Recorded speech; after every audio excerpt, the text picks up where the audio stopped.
All in under one roof, അങ്ങനത്തെ ഒരു കാലമായി മാറിയത് അല്ലേ? അതായത് ആൾക്കാർക്ക് സമയം കുറവാണ്, സാഹചര്യങ്ങൾ കുറവാണ്. അതുകൊണ്ട് അവർക്ക് ആവശ്യമുള്ളതെല്ലാം ഒരൊറ്റ റൂഫിന് കീഴിൽ, ഒരൊറ്റ കുടക്കീഴിൽ കിട്ടണം.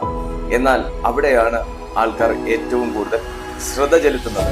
കാരണം അവർക്ക് സമയം ലാഭിക്കാം, അവർക്ക് ധനം ലാഭിക്കാം, അങ്ങനെ മറ്റു പല കാര്യങ്ങളും അവർക്ക് സേവ് ചെയ്യാൻ കഴിയുന്നത് കൊണ്ട് അവർ ആ നിലയ്ക്ക് ഓടിക്കൊണ്ടിരിക്കുന്നു. എന്നാൽ അത് ഒരു അറിവിൽ നിന്ന് ഉത്ഭവിക്കുന്ന കാര്യമാണ്.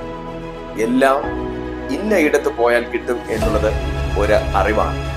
ഇത് വിശുദ്ധ ബൈബിളിലേക്ക് നാം വരുന്ന സമയത്ത് ഇതേ സാഹചര്യം, ഇതേ ഒരു സേഫ്റ്റി, ഇതേ ഒരു സപ്ലൈ നമുക്ക് ദൈവത്തിന്റെ വചനം തരുന്നു എന്നുണ്ടെങ്കിൽ അത് നാം അറിയാതെ പോകുന്നത് ഒരു അറിവില്ലായ്മയാണ്. അറിഞ്ഞിട്ടും ഉപയോഗിക്കുന്നില്ലെങ്കിലും അതും ഒരറിവില്ലായ്മയാണ്. ഇന്നത്തെ ഈ ചെറു സന്ദേശം നിങ്ങളുടെ ജീവിതത്തിൽ എല്ലാറ്റിനും പരിഹാരമാകുന്ന 3 വചനങ്ങളെ കുറിച്ചാണ് ഞാൻ സംസാരിക്കാൻ പോകുന്നത്.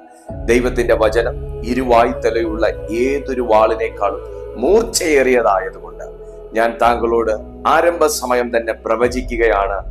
ചിലതിനെ മുറിച്ചു കടക്കാൻ പരിശുദ്ധാത്മാവ് നിങ്ങളെ സഹായിക്കുന്ന ഒരു സന്ദേശമാണ്. പരിശുദ്ധാത്മാവ് നിങ്ങളെ ഉപയോഗിക്കാൻ പോകുന്ന നിമിഷങ്ങളാണ്. സ്തോത്രത്തോടെ, പ്രാർത്ഥനയോടെ, പ്രതീക്ഷയോടെ ദൈവവചനത്തിലേക്ക് നമുക്ക് പ്രവേശിക്കാം.